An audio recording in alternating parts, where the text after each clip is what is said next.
Evangelho de Lucas, capítulo 18.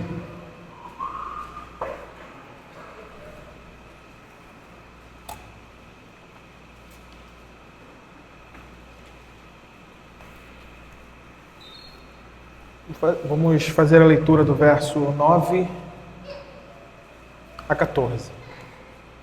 Texto conhecido da igreja, conhecido nosso. Parábola do fariseu e publicano.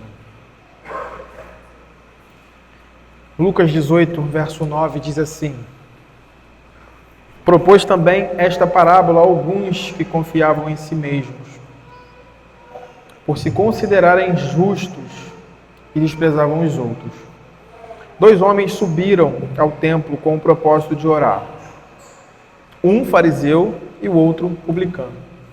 O fariseu, posto em pé, orava de si para si mesmo, desta forma: ó Deus, graças te dou, porque não sou como os demais homens, roubadores, injustos e adúlteros, nem ainda como este publicano. Jejuo 2 vezes por semana e dou o dízimo de tudo quanto ganho. O publicano, estando em pé, longe, não ousava nem ainda levantar os olhos ao céu, mas batia no peito, dizendo: ó Deus, sê propício a mim, pecador. Digo-vos que este desceu justificado para a sua casa, e não aquele. Porque todo o que se exalta será humilhado, mas os que se humilham será exaltado. Vamos orar. Senhor Deus, Pai Santo e Bendito, mais uma vez contamos com a Tua graça, Senhor. Contamos com a Tua misericórdia e bondade para expor a Tua palavra e para ouvi-la, ó Deus, com o coração, com o entendimento. Sabemos, ó Deus, que isso só é possível pela atuação do Teu Espírito operando em nós, tanto na minha vida como pregador, como expositor da Tua palavra, quanto naqueles que ouvem, em todos os que aqui estão a ouvir. Todos nós, ó Pai, dependemos da operação do Teu Espírito sobre o nosso coração, levando-nos ao entendimento da Tua palavra e à aplicação dela para as nossas vidas. Dependemos do Senhor, ó Pai. Que o Senhor, nessa noite, se apiede de nós, nos dando essa graça de compreender a Tua palavra, para que possamos, ó Deus, vivê-la com inteireza de coração, para a Tua glória. Fica conosco, fica com a Tua igreja, em nome do Teu Filho amado Jesus oramos. Amém. Meus irmãos, eu quero ir direto ao ponto, visto que esse é um texto muito conhecido, e no decorrer da exposição nós vamos situando aqui alguns nuances desse texto. Nós temos aqui uma parábola cujo objetivo é mostrar 2 realidades. Primeira, o caminho da autojustiça, o caminho e o final de um coração que se auto-justifica com auto-engano, representado aí pela oração do fariseu. E segundo, o caminho da humildade, que é a contrição sincera, apropriada para a condição de miséria que o pecado causou no coração do homem, representado aí pela figura do publicano. E algumas perguntas, ou uma pergunta que a gente procura desenvolver aqui, quem são esses homens? Né? O que eles representam aqui para o texto? O que nós podemos aprender por meio dessa parábola contada por Jesus? Começando aí pelos fariseus, como o texto já nos sugere inicialmente, no tempo de Jesus, esses homens representavam uma seita religiosa, ou a seita religiosa mais rígida e mais influente em Israel. E embora o Novo Testamento não nos apresente, ou não os apresente, sob um olhar ou uma luz favorável, diferentemente de muitas outras seitas e religiões falsas, que se mostravam claramente diabólicas mesmo, não é? Ou indiferente à lei de Deus, os fariseus, ao contrário disso, eram um grupo tradicionalista, idealista. Eles eram famosos por sua atenção meticulosa e obsessiva aos pormenores da lei. Eles eram extremamente conhecidos por essa rigidez e essa atenção meticulosa quanto a esses pormenores da lei de Deus. Nós vemos várias passagens no Novo Testamento onde isso fica expresso, mas especialmente no texto de João, nós podemos observar, João 5, nós podemos observar a causa do grande mal dos fariseus e a causa da rejeição e do desprazer do Senhor para com eles. E antes de ler esse texto, eu queria abrir aqui um parênteses para te chamar a atenção quanto a esse detalhe. Quando nós observamos o conteúdo da oração do fariseu, e perceba bem isso,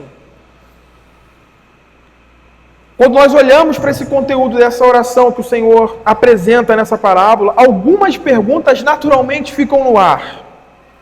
Pois aqui nós temos um homem falando daquelas coisas ruins que ele se desvia e das coisas boas que ele observa, como nós temos aí no verso 11.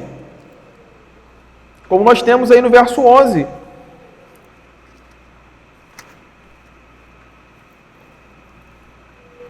O fariseu posto em pé orava de si para si mesmo, desta forma: ó Deus, graças te dou, porque não sou como os demais homens.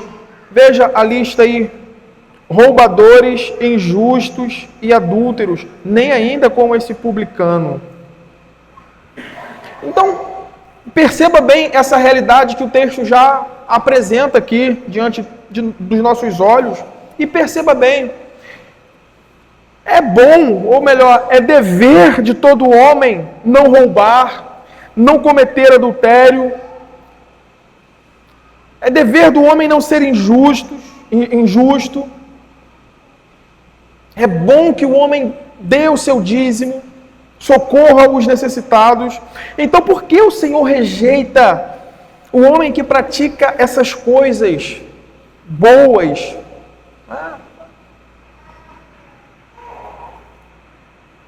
Como o texto nos sugere. E talvez o texto de João 5, do verso 39 a 40, aponte-nos a resposta para o que temos aqui. Abra o texto de João 39 a 40. Veja que interessante o que a palavra do Senhor nos aponta aqui, nos mostra. João 5,39. Examinais as Escrituras, porque julgais ter nelas a vida eterna, e são elas mesmas que testificam de mim.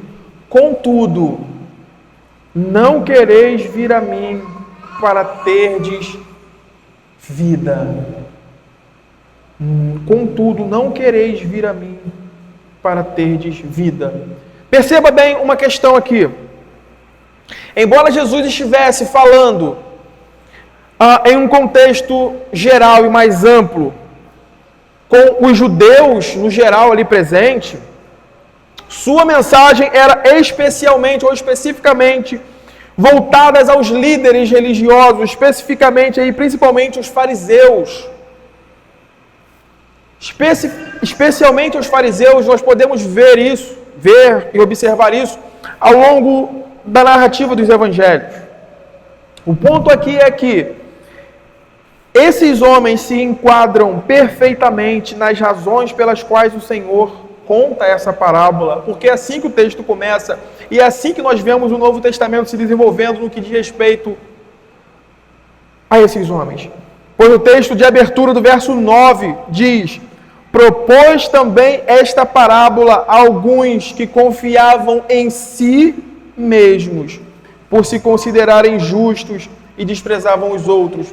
Então isso é importante, porque, embora todos os judeus que estavam nessa audiência ou estavam presentes, estivessem incluído aqui, o foco, o alvo principal do Senhor Jesus aqui está direcionado a esses homens. Por isso, ele começa a parábola contando acerca da oração desse homem, da postura, da atitude, do espírito desse homem ao se dirigir a Deus. E é interessante que isso fica claro pela crítica geral que o Senhor fazia a eles ao longo dos evangelhos.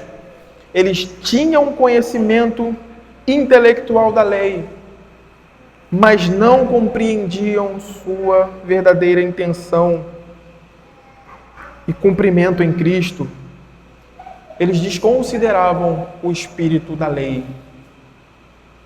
Eles desconsideravam o espírito da lei e viviam em uma superfície perigosa, escorregadia, como se aquilo pudesse, então, os gestos externos da religião pudessem justificá-los, torná-los justos e bons aos olhos de Deus. E é interessante que isso fica claro por essa crítica que nós encontramos no Novo Testamento. E algo digno da nossa consideração aqui é justamente isso, meus irmãos. O Novo Testamento destaca os fariseus, não porque se tratavam de alguma superstição extrema, de uma perversão final, total, não porque se tratavam de um grupo oposto à lei de Deus, oposto ao próprio Deus, à fé e à ordem da religião, não, mas porque eles representavam o desvio mais sutil da verdade bíblica. Esses homens representavam o desvio mais sutil das verdades bíblicas. Isso é perigoso demais. Isso é extremamente perigoso. Aqui, irmãos, aqui está um ponto fundamental no que diz respeito ao propósito que o Senhor conta essa parábola. É natural que toda religião à parte de Cristo, separada de Cristo, é natural que toda religião separada de Cristo proponha uma solução redentiva em que o homem, nós, pelos nossos próprios braços, pela nossa própria força, pela nossa própria obediência, conquistaremos a nossa redenção, a nossa justificação e a nossa salvação. Isso vem desde o início. Isso vem desde o princípio. Quando nós olhamos ali para o cenário de Gênesis 3, conhecidíssimo nosso aqui, a gente está sempre recorrendo ali, e é interessante que todos os textos no Novo Testamento e no desenvolvimento das Escrituras, a partir de então, que estão apontando para a ruína do homem, para o pecado, para a condição orgulhosa, eles estão de alguma forma trabalhando e desenvolvendo o que aconteceu lá. Porque parte de lá. E é interessante que se nós olharmos com atenção lá, nós vamos ver exatamente essa realidade sendo desenvolvida lá pelos nossos primeiros pais. Essa busca e essa tentativa de se auto-justificar por meio do auto-engano, por meio de justificativas, por meio de mecanismos que levasse o homem a essa criação de autorredenção.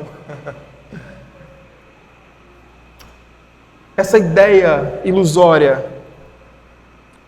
de negar a culpa, de amortecer a consciência culpada por meio de desculpas. Adão, o que você fez? Foi a mulher. Foi a mulher. Fui justificado. Estou me justificando. Mulher, o que você fez? Eu não. Foi a serpente. Veja. Se você olhar bem, você vai perceber que o que está no centro dessa questão de uma solução redentiva pelas nossas próprias vias é a questão da culpa. É a questão da culpa, pois a culpa se revela pela certeza de que se quebrou uma lei, de que se fez algo que não era para se fazer. E a partir de então, nós, como Adão, estaremos sempre correndo atrás de um meio que nos livre dessa culpa sem precisar lidar com ela diante de Deus.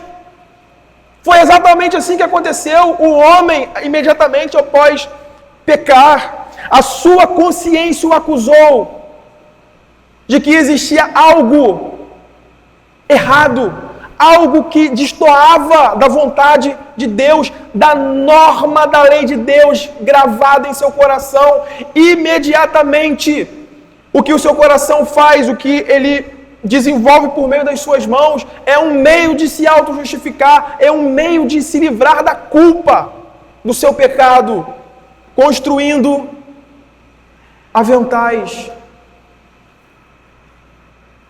cobrindo a sua nudez. Ele percebeu que tinha alguma coisa errada. A consciência o acusou. Tem alguma coisa errada.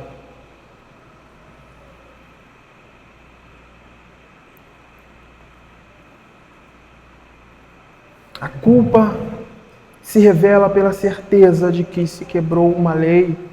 E é interessante, meus irmãos, se olharmos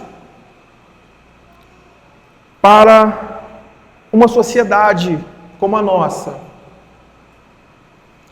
milênios distante do Éden, nós não vamos ver nada muito diferente do que vimos no relato do Éden. E nem do que temos aqui em Mateus 18, se você reparar bem. Repare bem no que nós temos nos nossos dias, quanto à psicologia, no que diz respeito à psicologia, terapias, conceitos humanos relacionados a isso, que tentam anular a culpa no coração do homem, dizendo que ela é que destrói o homem. Em certo sentido, né? Só que o jeito, a solução para resolver esse problema, que normalmente a psicologia ou essas terapias modernas inventam, é negando a culpa, suprimindo-a com todas as justificativas que estiverem ao nosso alcance. Não é isso que nós vemos? Nunca você encontra essa perspectiva de que, olha, você tem culpa, você precisa se arrepender, você precisa reparar isso. Não. Normalmente é o contrário disso. Não aceite isso. Você é bom. Você é magnífico. Você pode superar isso. Abafa isso.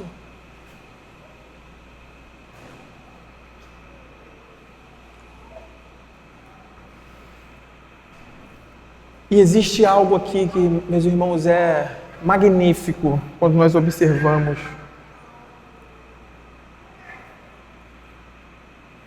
A culpa produz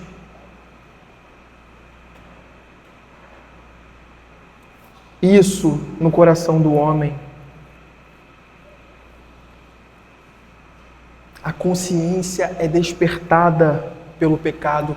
Isso é magnífico. Isso é magnífico. Eu ouvi alguém comentando sobre isso, falando sobre isso, e eu achei muito interessante. Sobre essa realidade de consciência. Só o homem tem culpa. Só o homem possui essa, digamos assim, esse atributo. Quando nós olhamos essa estrutura da criação e queda, nós vamos observar isso. Deus privou os animais e os demônios de culpa. Eles agem fazendo mal, agindo de determinadas formas, eles não sentem um pingo de remorso, eles não sentem um pingo de culpa pelos que eles fazem, eles estão dispostos a se afundarem cada vez mais no mal que eles fazem. Os animais, eles não se travam diante de nós, diante dos olhos dos homens, quando eles estão fazendo alguma coisa má, eles não sentem culpa. E veja que interessante, essa realidade da consciência culpada que Deus reservou ao homem, isso revela a norma da lei gravada no coração daquele que é criado à imagem e semelhança de Deus, aquele que é distinto de todo o resto da criação, por deter a imagem e semelhança do Criador. Só o homem tem isso, por isso só ele tem essa consciência que é o meio pelo qual Deus age, Deus opera, para levá-lo ao arrependimento, à confissão e abandono do pecado.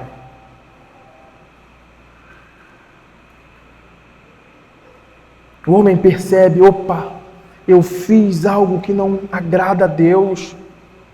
Então, naturalmente, ele procura esses meios de se justificar. É isso que nós vemos nesses pontos que nós acabamos de ver. Então veja, a culpa produz no homem o desejo e a certeza de que ele precisa se livrar dela. E a questão está aqui: como ele vai se livrar da culpa? Construindo a sua própria salvação, a sua própria redenção, se justificando, se achando justo.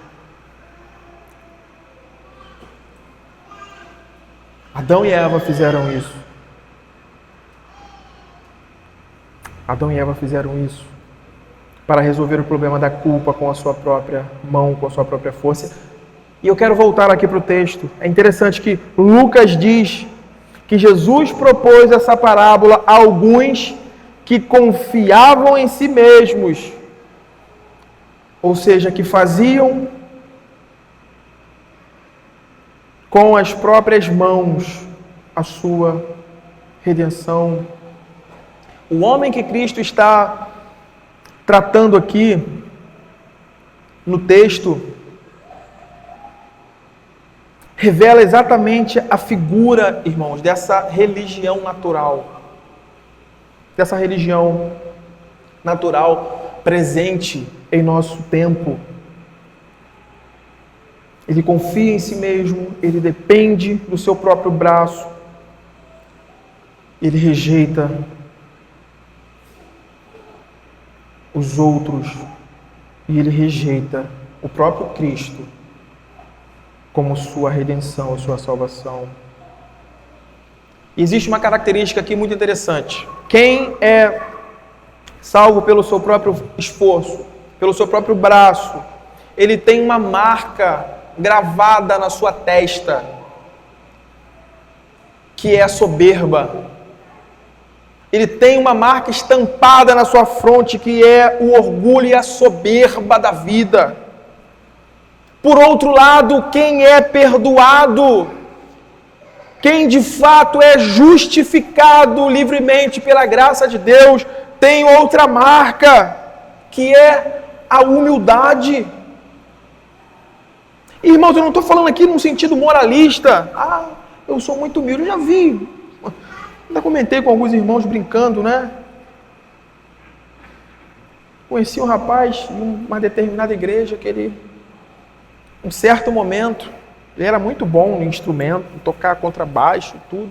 E em certo momento ele chega, olha, ninguém aqui nessa igreja é mais humilde do que eu. Muito bom. Porque eu toco mais do que todo mundo aqui, eu nunca falei para ninguém, nunca me gabei. Falei, olha, meus parabéns, você é muito humilde mesmo, viu? Parabéns. Estou falando de uma questão moralista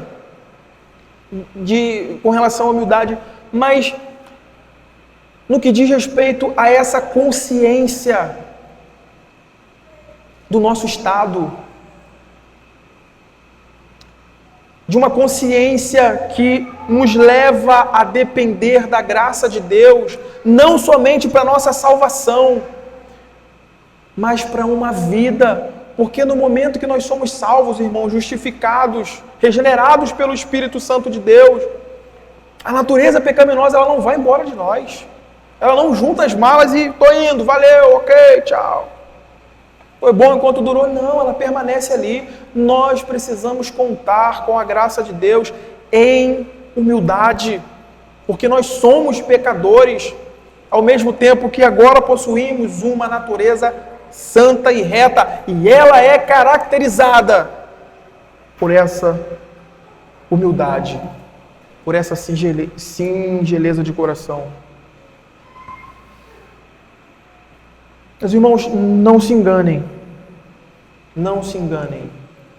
Os perigos espirituais que os fariseus representavam nesse contexto podem estar presentes em nossas vidas hoje.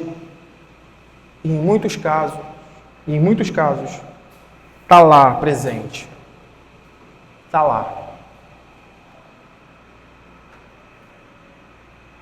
Esses perigos podem ser uma tentação e uma armadilha até mesmo para o homem mais devoto e amante das Escrituras, como os fariseus eram.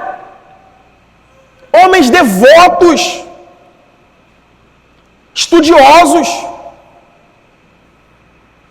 meticulosos quanto os pormenores da lei. Mas veja, e por isso eu disse, não nos enganemos, pois um homem pode ser intelectualmente informado, sim. Um homem pode ser teologicamente orientado, sim, mas ainda assim, ele pode ser espiritualmente morto.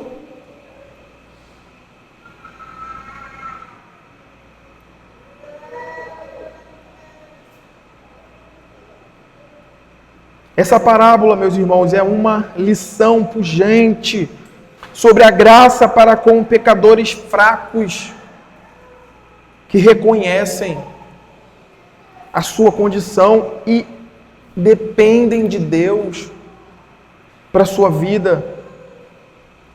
É uma lição da graça de Deus liberada a pecadores fracos, cuidadosamente calculada para ferir a justiça própria e orgulhosa de todos os homens, todos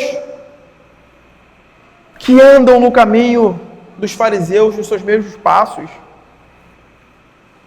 Esse texto aqui de Lucas que nós estamos vendo, ele ecoa um outro princípio bíblico, também muito conhecido por nós, que é o que nós temos lá em Tiago. Abra, Tiago capítulo 4, verso 6.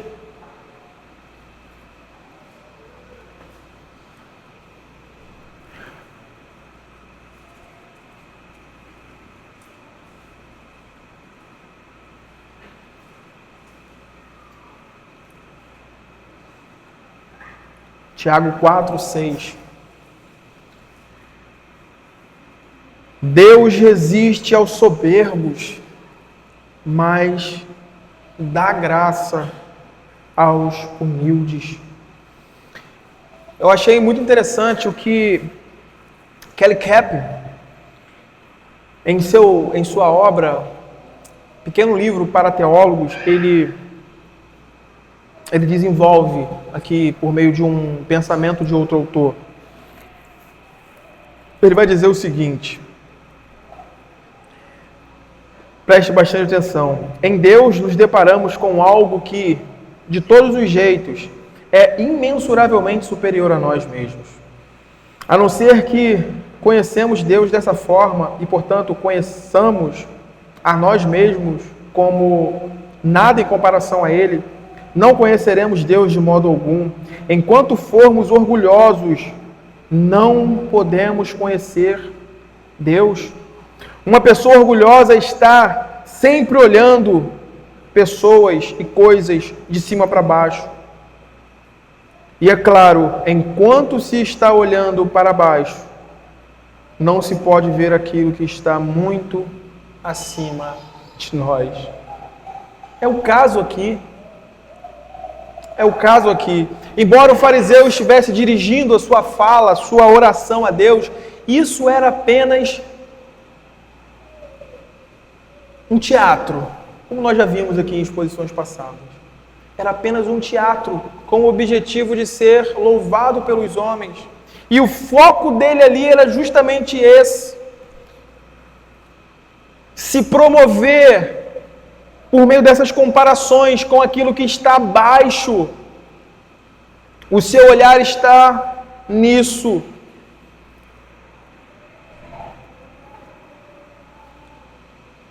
E o ponto aqui, meus irmãos, é que não existem boas novas para uma pessoa nesse estado mental.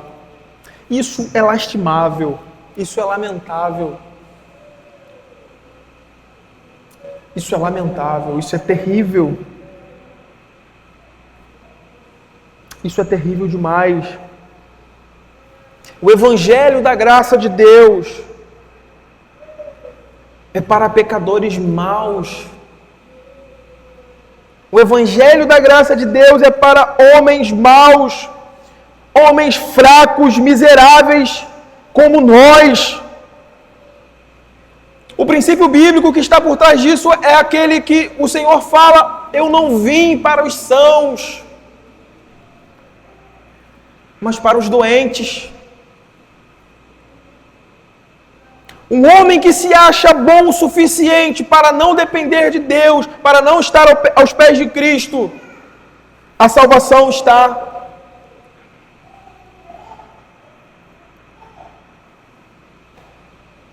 fechada a ele. A parábola do fariseu e do cobrador e do coletor de impostos ilustra essa mensagem com uma precisão vívida, clara, diante dos nossos olhos. Na forma narrativa velada, essa parábola dá a resposta verdadeira do Evangelho a essa pergunta: como um pecador pode ser justificado perante Deus? E a resposta é graça. Graça, pura graça. E a graça revelada no Evangelho está diametralmente oposta à soberba, ao orgulho e à autojustiça. Deus odeia isso. E Deus rejeita um coração soberbo. Mas o contrário é verdade. Mas o contrário é verdade. O Senhor dá graça ao contrito, ao abatido de espírito. Abra Isaías 57:15. E veja esse contraste maravilhoso que nós temos com relação a Deus e ao abatido, ao humilde, aos pobres e necessitados que dependem de Deus. Isaías 57:15. Porque assim diz o alto, o sublime, que habita a eternidade, o qual tem o nome de santo. Habito no alto e santo lugar, mas habito também com o contrito e abatido de espírito, para vivificar o espírito dos abatidos e vivificar o coração dos contritos. Nessa parábola, a inalterável lei constituinte do reino de Deus fica clara e evidente, segundo a qual todas as pessoas, cada um de nós,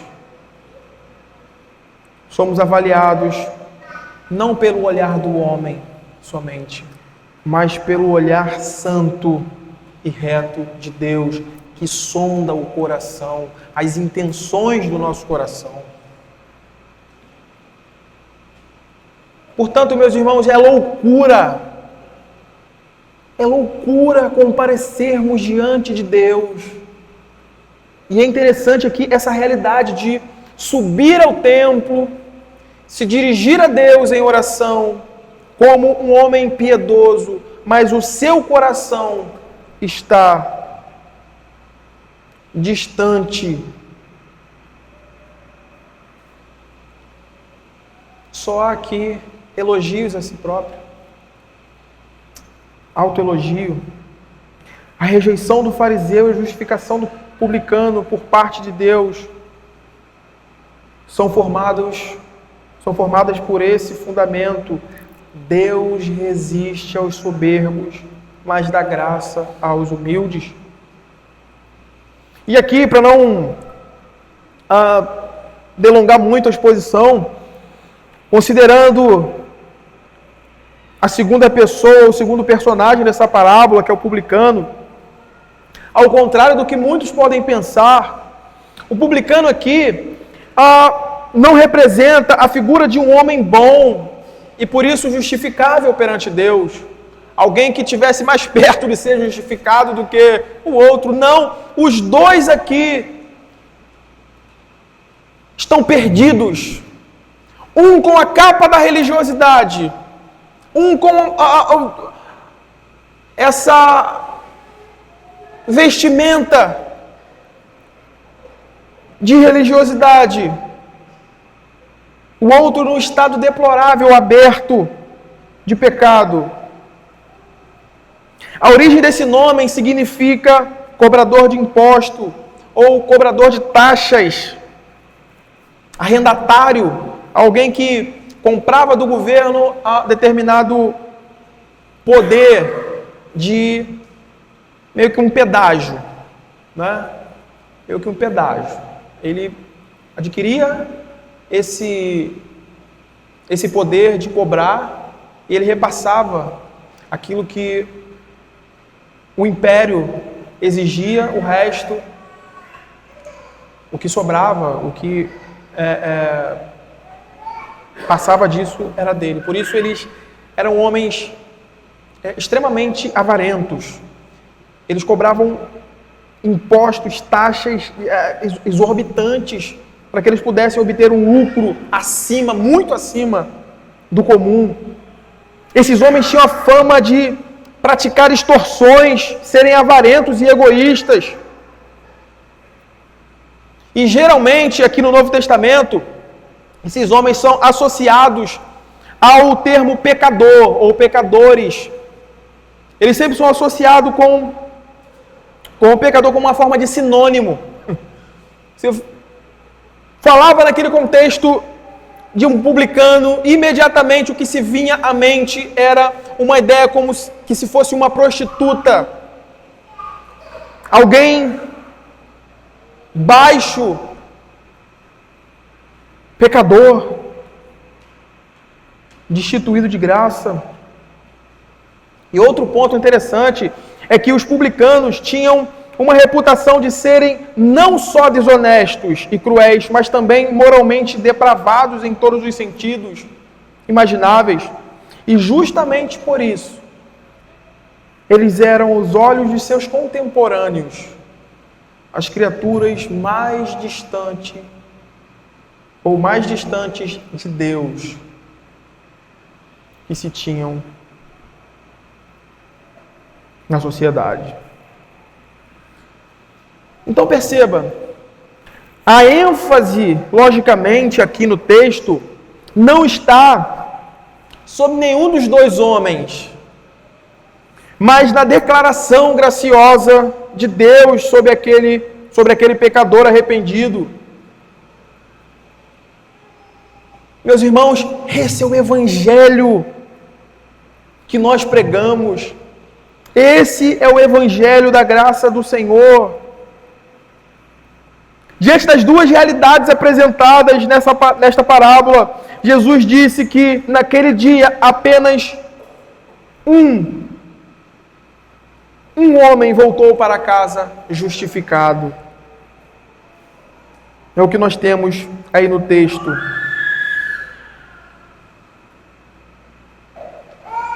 Digo-vos, verso 14, digo-vos que este desceu justificado para a sua casa e não aquele. O contraste entre essas duas pessoas aqui no texto está justamente nisso. Um está diante de Deus para se gabar, para elogiar-se, sem contar com a misericórdia, com a graça, com o perdão e a ajuda de Deus. Como é dito no início da parábola. O fariseu orando de si para si mesmo. Ó Deus, graças te dou, porque eu não sou como os demais homens, roubadores, injustos e adúlteros, e nem ainda como esse publicano, distante de Deus.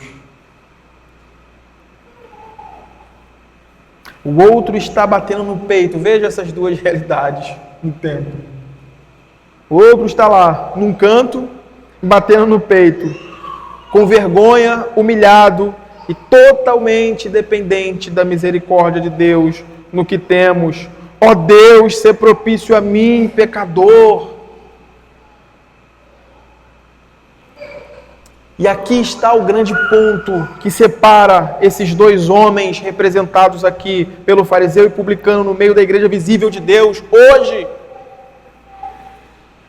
Que é justamente essa postura orgulhosa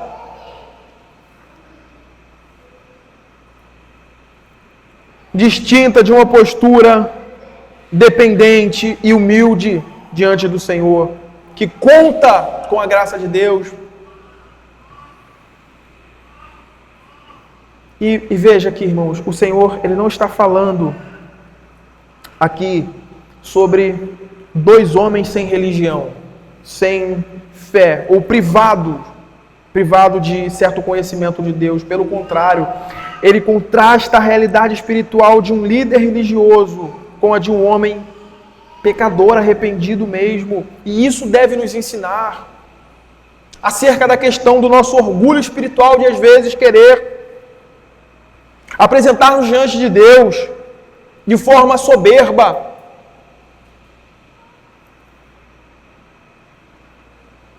Como se a nossa performance na vida cristã, a nossa desenvoltura, fosse aquilo que conta de fato. E muitas vezes, irmãos, nós não contamos com a graça de Deus para a nossa caminhada cristã. Essa é uma verdade. Às vezes nós nos deparamos, às vezes eu me deparo com essa realidade.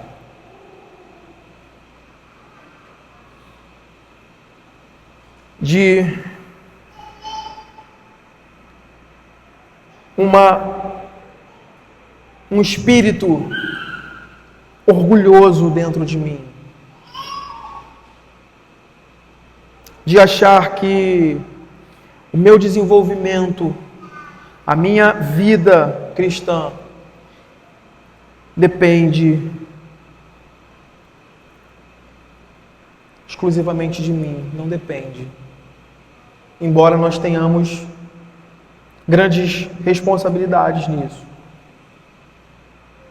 Mas em alguns momentos, quando nós nos deparamos com tropeços, quando nós varremos o nosso coração e nos deparamos com o que nós falamos de manhã, com ídolos, com determinadas questões mesquinhas em nossos corações, nós ficamos como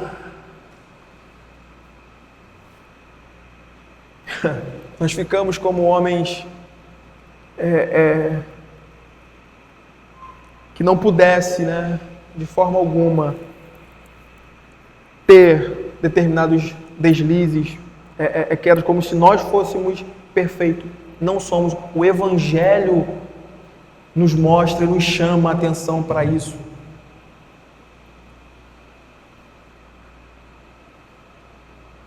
Nos apontando para Cristo como aquele que nos sustenta e que mantém a nossa salvação quando tropeçamos, quando caímos, quando fraquejamos na nossa caminhada cristã. Não é a nossa performance, não é a nossa desenvoltura que nos faz entrar nessa vida bem-aventurada e que nos faz permanecer nela. É a graça de Deus preparada para pecadores como eu e você. É um grande pecado e um grande erro achar que você vai viver toda a sua vida cristã como um santinho.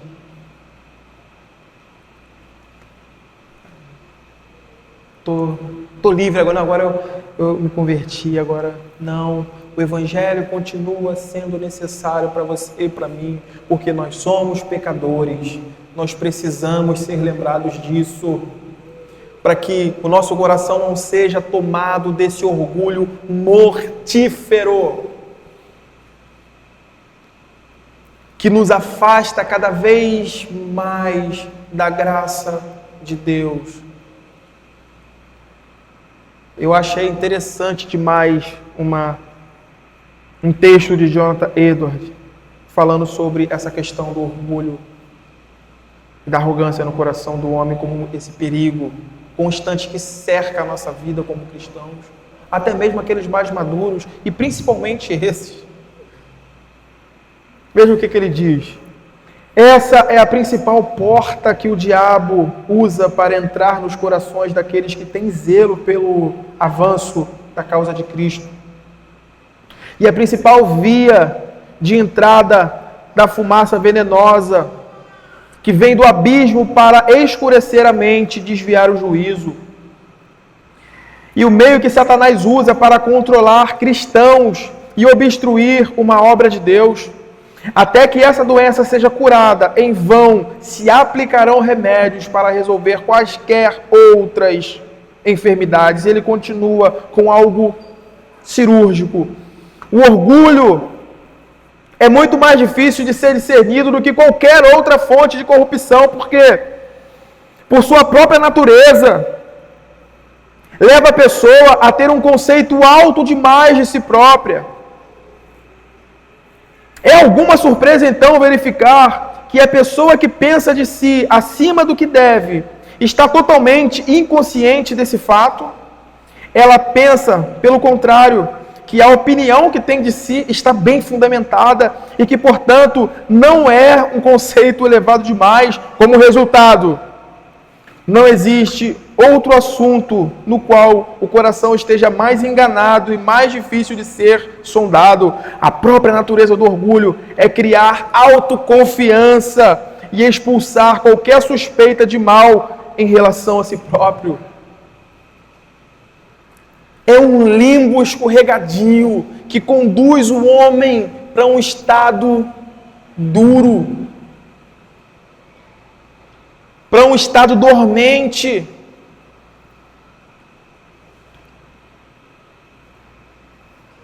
Como você vê no caso desses homens, o nosso Salvador apresentando as realidades inauditas do reino de Deus, como nenhum pregador jamais pôde fazer, e esses homens se fecham, se voltam contra, por seu orgulho, por sua confiança na sua desenvoltura, na sua performance em cumprir a lei, em ser homens que guardam toda a lei de Deus.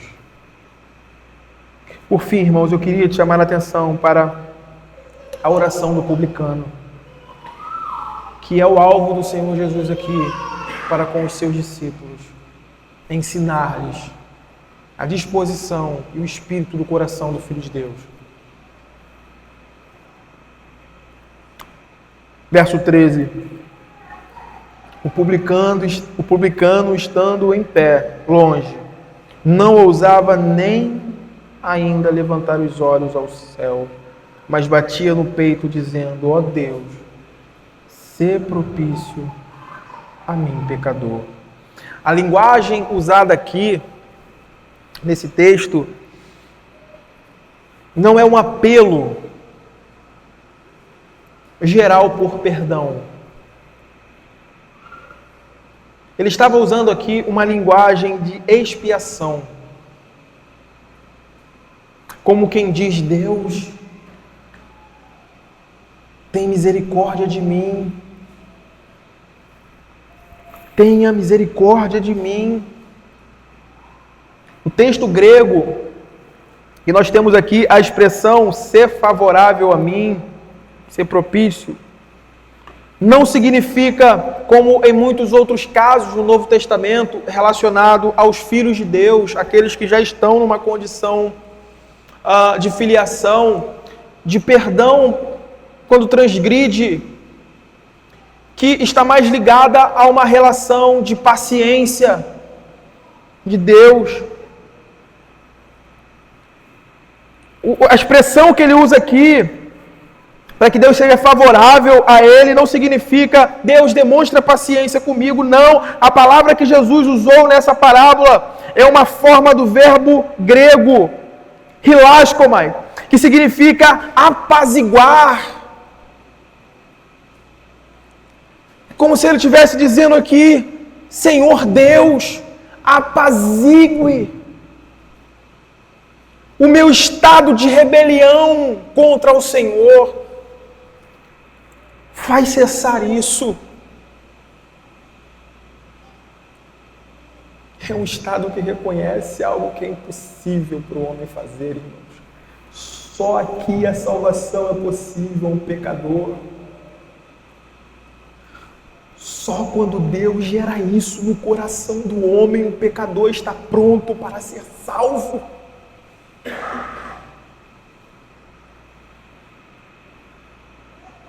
Apazigue, ser propício, apazigue, Senhor. Ou seja, esse texto ele expressa a consciência de alguém que percebe que jamais conseguiria expiar seus próprios pecados e recorre a Deus numa súplica sincera, pedindo que o expie. Irmãos, toda a teologia da justificação está aqui, embutida. Toda a teologia da justificação está aqui apresentada. Deus justifica pecadores por meio da sua livre graça, preparando um coração para reconhecê-lo como a sua única fonte de vida.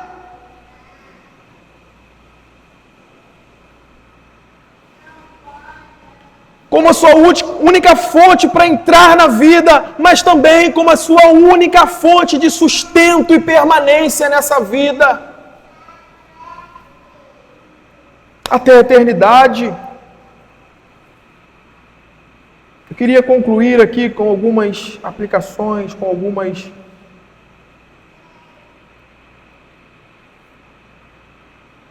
aplicações práticas acerca dessa parábola do fariseu e do publicano. Por que o fariseu foi rejeitado e o publicano foi aceito? Por quê? A resposta, meus irmãos, é que só Cristo nos salva de fato. Só Deus pode nos justificar por meio de Cristo.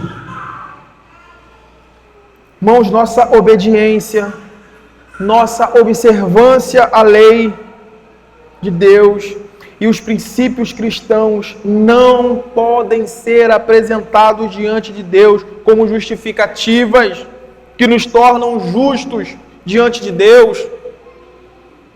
Nós nunca poderemos chegar diante de Deus e apresentarmos as nossas justificativas e sairmos de lá justificados. E eu queria que a igreja abrisse a sua Bíblia num texto esplêndido e maravilhoso das Escrituras, que nos revelam essa maravilha. Abra João 17. A oração sacerdotal do Senhor Jesus. Daquele que é o nosso sumo sacerdote, daquele que cumpriu a lei de Deus. Veja, João 17, de 1 a 5. Tendo Jesus falado estas coisas, levantou os olhos ao céu e disse: Pai, é chegada a hora, glorifica o teu Filho, para que o Filho te glorifique a ti, assim como lhe conferiste autoridade sobre toda a carne, a fim de que ele conceda a vida eterna a todos os que lhe deste. E a vida eterna é esta: que te conheçam a ti, o único Deus verdadeiro, e a Jesus Cristo, a quem enviaste.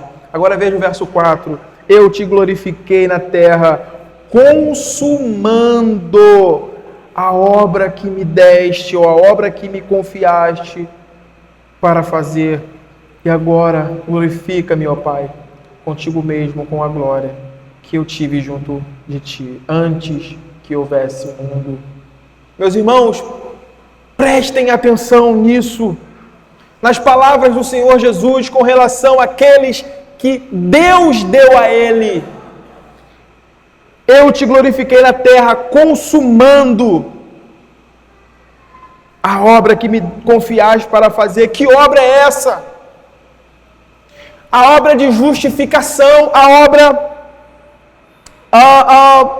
obra de Deus, que Deus requer do homem. Aqui nós temos o Senhor Jesus, o nosso único Salvador de fato, chegando diante do Pai dizendo: Pai, eu fiz, eu concluí tudo que era para ser feito, eu consumei a obra que me deste para fazer. O ponto aqui é que nós nunca poderemos fazer essa oração diante de Deus, porque fazer essa oração inclui o mesmo espírito arrogante dos fariseus e do fariseu que é colocado na parábola. É isso que o Senhor está ensinando aqui nessa parábola, ao contrastar esses dois homens. O fariseu chegou diante de Deus, em outras palavras, dizendo: Deus, eu fiz tudo o que o Senhor mandou eu fazer, não roubo, não adultero, não sou injusto, mas eu dou o dízimo e eu não sou como esses homens.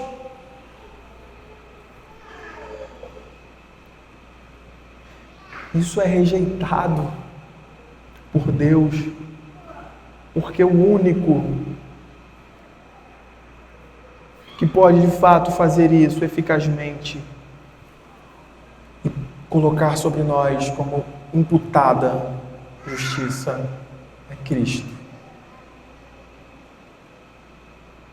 Ele fez isso por nós, de forma que nós nunca podemos comparecer diante de Deus com esse orgulho, Não se trata, irmãos, da nossa performance cristã. E minha preocupação aqui é não fazer uma conclusão em que você seja levado a pensar em sua performance na vida cristã, como se sua vida eterna dependesse dos seus méritos. Não depende. Às vezes a gente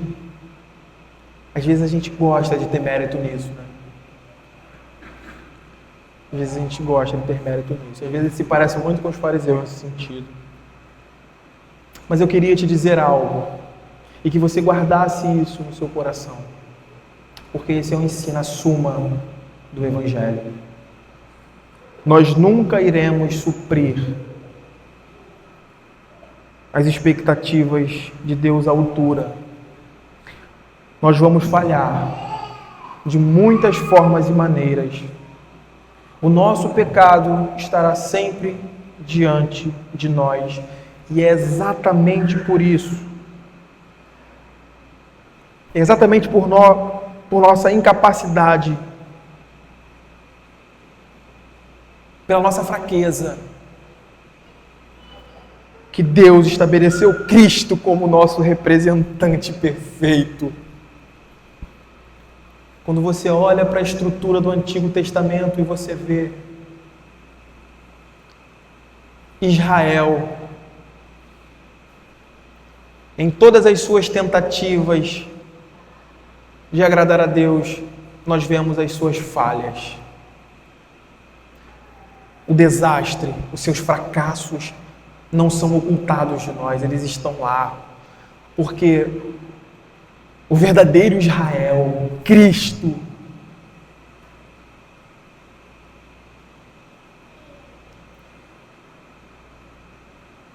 veio justamente para cumprir a lei de Deus, onde o seu povo não pode cumprir, mas precisa depender da graça de Deus.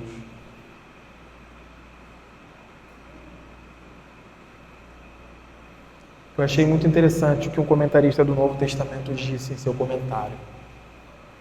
Ele diz: não será o coração de cada ser humano por natureza um fariseu? Vendo severamente os pecados de outras pessoas, porém amenizando os próprios? O fariseu deixou o templo da mesma maneira como havia entrado nele. Nada havia sido mudado dentro dele. É assim que muitos permanecem, apesar de todas as orações, apesar de toda a leitura da palavra de Deus.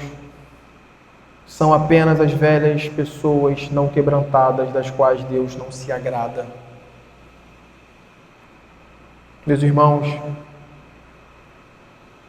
a conversão muda isso. A conversão deve mudar tudo isso no coração do homem. Ela deve varrer esse fariseu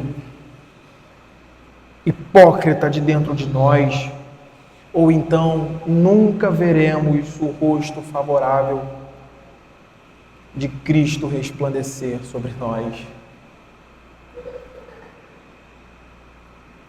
Ao mesmo tempo que essa parábola se reveste de significado para nós, crentes,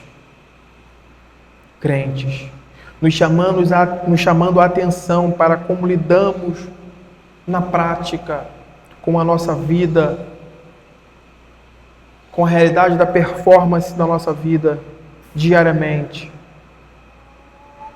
Essa parábola também serve como um vívido chamado para a gloriosa mensagem do Evangelho da graça de Deus, que justifica pecadores miseráveis. Nenhum pastor, nenhum presbítero, eu já falei isso aqui, a gente não tem um detector de eleito, que a gente possa, quem dera, né? Não sei se seria bom ou ruim. A gente não tem um detector de eleito, que a gente pode botar na porta ali, passou um, acende a luz verde, eleito. Passou outro, vermelho. A gente não tem. Por isso, o Evangelho precisa ser pregado. Existem muitos que sobem ao templo. ainda hoje, como aqueles 2 homens, para orar, para cultuar e para prestar culto a Deus. Mas muitos continuam saindo de lá, como as mesmas pessoas. Irmãos, existe graça aqui. Existe graça. Como o presbítero Rodrigo falou, quanto os pulmões estiverem sendo enchidos de ar, respirando, tem vida.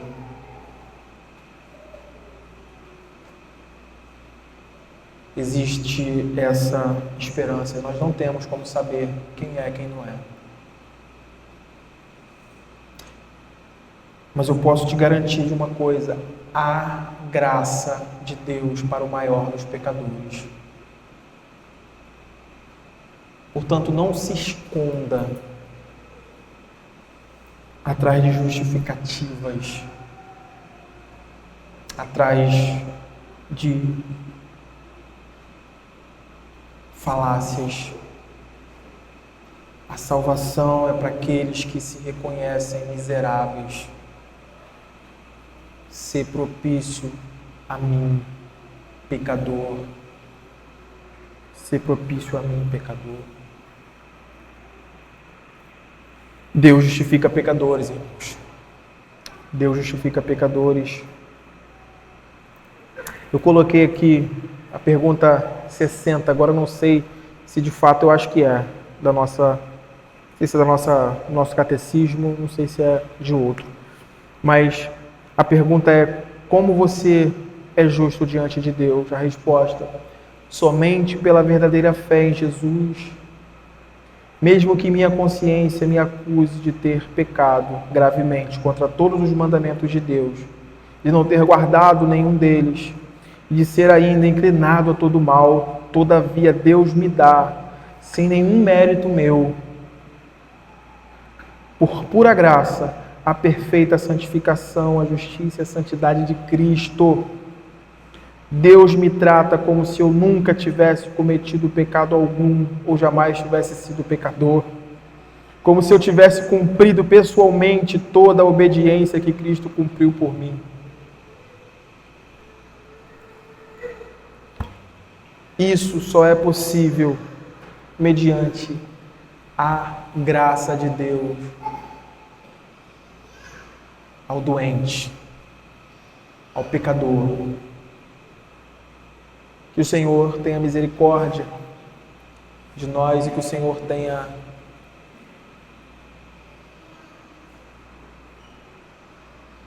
nos dado, o Senhor nos dê, melhor dizendo, a graça de olhar e avaliar a nossa vida de acordo com o que nós acabamos de ver aqui.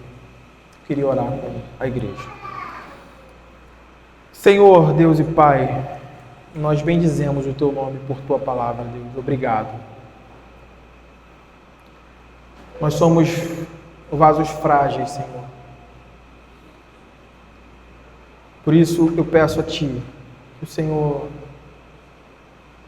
use a Tua palavra, Pai, eficazmente para produzir aquilo que homem algum pode produzir por si só, que é vida em corações mortos, vida em meio a ossos secos. Ao mesmo tempo, Pai, que pode produzir força, vigor àqueles que estão vivos e que lutam contra o pecado, que lutam contra o orgulho, a soberba da vida, as seduções, as tentações da nossa vida. Só a Tua palavra, guiada, dirigida pelo Teu Espírito, Pai, pode produzir essas coisas em nossos corações. Só o Senhor pode levantar ossos secos. Por isso nós pedimos, ó Deus, que a Tua graça dispensada no Evangelho alcance todos os nossos corações, alcance os nossos corações, fortalecendo-nos, vivificando-nos para a Tua glória.